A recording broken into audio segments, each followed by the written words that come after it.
Teoria da carga cognitiva. Olá, sou Simone Brandão. Esse é mais um podcast da Estimare Psicologia e Potencialização de Valores. Hoje falarei sobre carga cognitiva nos conteúdos digitais. A teoria da carga cognitiva nasceu da abordagem cognitivista, que explica como processamos informações e estruturamos nossa aprendizagem. Ela tem como base a relação entre atenção, percepção e memória. Pense em como nosso cérebro seleciona constantemente a atenção. Ele é exigente e a todo momento busca por eficiência, descartando aquilo que rouba energia.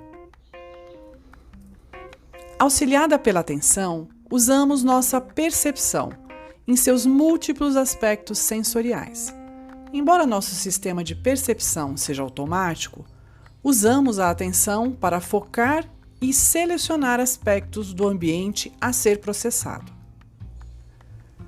A nossa memória trabalha de forma relacionada à atenção e à percepção. Ela é dividida em memória sensorial, de trabalho, ou como chamamos de curto prazo, e a memória de longo prazo.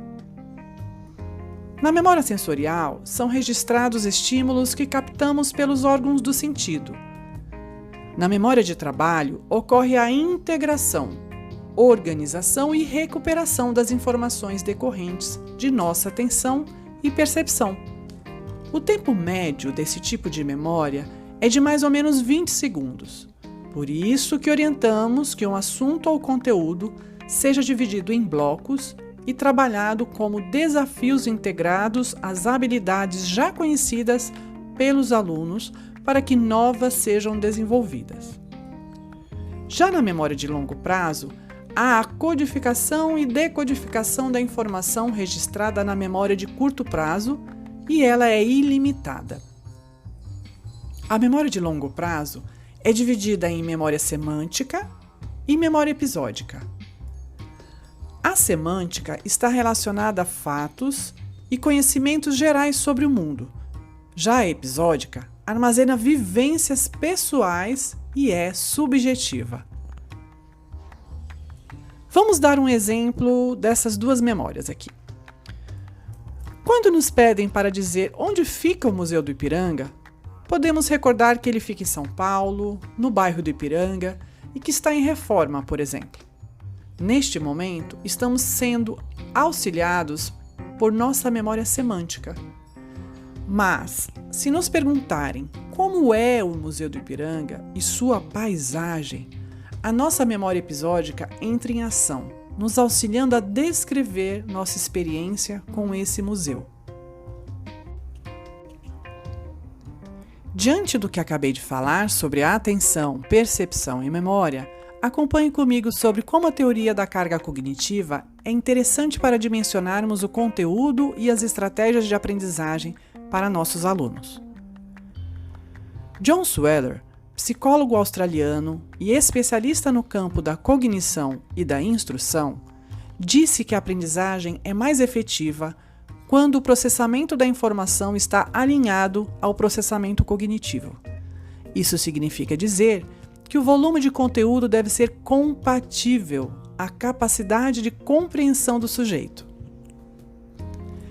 Sweller elaborou o que conhecemos por carga cognitiva, que nada mais é do que o trabalho total imposto à memória de curto prazo. Podemos dizer que há sobrecarga cognitiva quando seu excesso dificulta ou inviabiliza a aprendizagem. Por exemplo, numa situação de aula, usamos várias fontes de informações que competem entre si pela limitada capacidade de processamento da memória de trabalho dos alunos.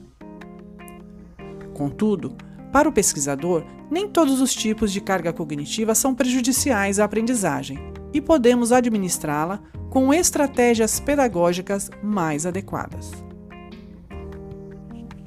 Sweller dividiu a carga cognitiva em intrínseca, relevante e extrínseca. A intrínseca é imposta pela própria complexidade do conteúdo e é determinada principalmente pelos objetivos educacionais a que estão associados. Apesar de não conseguirmos alterar diretamente essa carga, podemos administrá-la, fragmentando-a em tópicos e tarefas menores. A relevante é o trabalho imposto à memória de trabalho quando o aluno está fazendo uma atividade de aprendizagem que o desafia a alcançar os objetivos educacionais propostos. Aqui, cabe ressaltar a importância de oferecermos diferentes contextos para que eles desenvolvam a competência desejada, a fim de que possam transferir a aprendizagem a novas situações. Já a carga extrínseca ou irrelevante é aquela que drena os valiosos recursos cognitivos do aluno. Cabe atenção especial sobre essa carga, para que os materiais que preparamos não sejam mal elaborados. Sobre isso, ele alerta sobre a forma dos recursos e as estratégias que usamos em aula. Um bom material não pode ter texto pouco claros e diretos, nem ausência de padrões coerentes. Também não deve conter excesso de elementos visuais que pouco ou nada acrescentam, bem como estímulos de toda sorte que desviem a atenção. Lembre-se de que um bom material exige conhecimento sobre design de conteúdo. Por fim, Sweller orienta que façamos um balanço de carga cognitiva, considerando reduzir a que for irrelevante, aumentar a que for relevante e gerenciar a intrínseca. Portanto, uma boa aula reside também em considerar tais orientações.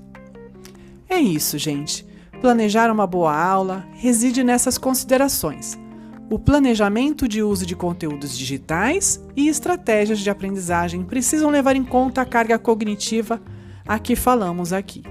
Espero que tenham gostado desse podcast. Aguardem mais novidades.